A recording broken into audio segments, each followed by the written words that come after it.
अरे आग लगे, ये भी कोई जिंदगी है। सुबह से चिल्लम चिल्ली पुकार सुन के मैं तो तंग आ गई हूँ। अरे वो भी क्या दिन थे जब मैं गांव में रहा करती थी।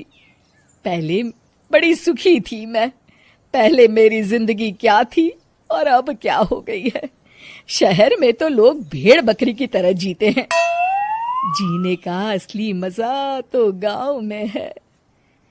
क्यों, क्या हुआ माँ जी? आज गांव की बहुत याद आ रही है आपको? अरे हाँ बहू, शहर का जीना भी कोई जीना है। लोगों की आधी जिंदगी तो सड़कों के ट्रैफिक में निकल जाती है और यहाँ रखा ही क्या है। एक बात कहूं, दिल्ली शहर अब पहले जैसा नहीं रहा। क्या माँ, जब देखो गांव के गुणगान गाती रहती हो। ठीक है, इस बार ना बच्चों के कॉलेज की छुट्टियों में हम सब गांव चलेंगे, ठीक है? हाँ, ये ठीक है। फिर कुछ दिनों के बाद सारा परिवार अपने गांव चला जाता है। अरे वाह, कितनी ताजी और साफ हवा है, कितनी शांति है यहाँ।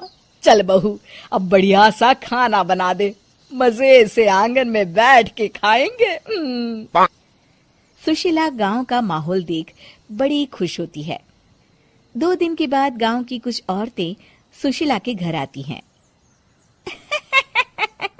बड़े दिनों के बाद गांव आई है सुशीला।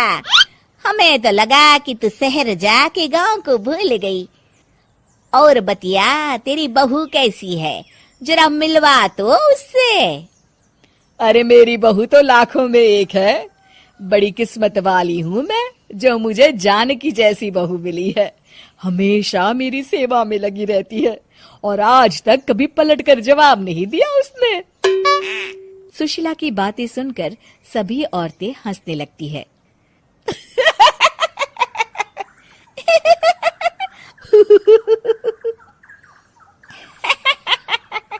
अरे कुछ भी बोले जा रही है। तबीयत तो ठीक है? तेरी बहू चांद से आई है क्या? क्यों बहनों, दुनिया की कोई भी बहू अच्छी होती है क्या? सब औरतें ममता की हाँ में हाँ मिलाती हैं। अरे मैं तो कहती हूँ दुनिया की हर बहू सास का खून चूसने वाली डायन होती है, डायन। मैं तो एक बिल में 1000 सांप के साथ रह सकती हूँ, लेकिन अपनी बहू के साथ नहीं रह सकती। हाँ, तूने सही कहा। मेरी बहू तो तेरी बहू से भी 2 कदम आगे है। सब औरतों की बातें सुनकर ममता मन ही मन बड़बड़ाती है। अरे ये गांव सुधर गया, लेकिन औरतें नहीं सुधरी। अगर थोड़ी देर और इनकी बेवकूफी भरी बातें सुनूंगी तो मैं सच में पागल हो जाऊंगी। फिर सुशीला उन औरतों को घर से दफा कर देती है और राहत की सांस लेती है। अरे बहू, जरा बाम लाके मेरे सर पर तो लगा दे। उन औरतों की फालतू बातें सुनकर मेरा सर चकरा गया है। इस गांव की औरतों का तो भगवान ही मालिक है। फिर अगले दिन सुशीला की सास उससे कहती है, अरे बहू, तू यहाँ क्या आराम फरमाने आई है? आखिर ये तेरा ससुराल है। चल चल, घर के कामों में हाथ बटा। शहर में कुछ काम धाम तो करती नहीं है। जरा अपने आप को तो देख, कितनी मोटी हो गई है। सारा दिन घर का काम करने के बाद शाम को सुशीला, हाय मेरी कमर, हाय मेरे पैरों ने तो जवाब दे दिया। आज तो मुझसे मक्खी भी न मारी जाएगी।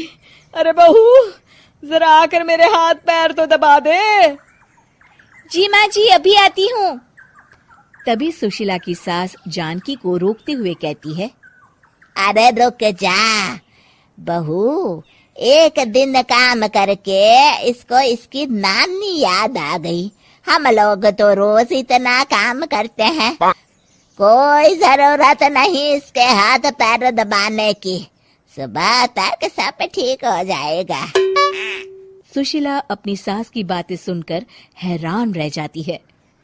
इस तरह धीरे धीरे गांव आने के बाद सुशीला की परेशानी शुरू हो जाती है। फिर एक दिन अरे आज तो मैं कपिल शर्मा देखूंगी क्योंकि आज संडे है। सुशीला जैसे ही टीवी ऑन करती है तभी बिजली कट जाती है। अरे सत्यानाश, इस बिजली को भी अभी जाना था।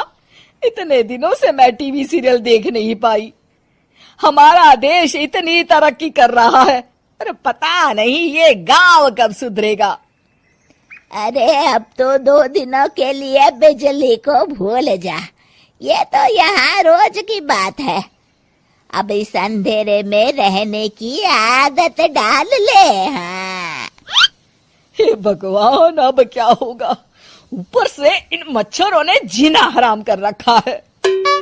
दूसरी तरफ घर के काम कर करके और बिना किसी सुविधा के सुशीला तंग आ जाती है और उसे शहरी जीवन याद आने लगता है। क्यों माँ, मजा आ रहा है ना? अरे आपने ऐसी सूरत क्यों बना रखी है?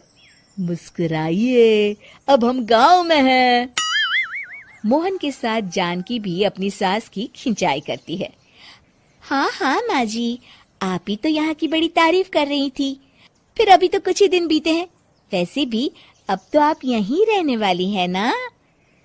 अरे नहीं नहीं बहू, मैं एक दिन और यहाँ रुकी तो मर जाऊंगी। मुझे शहर ले चलो। क्या दिन थे, कितनी सुखी थी मैं वहां। ठीक है माँ, हम कल ही वापस शहर चले जाएंगे। इस तरह सुशीला शहर आ जाती है और फिर कभी दोबारा गांव जाने की जिद नहीं करती।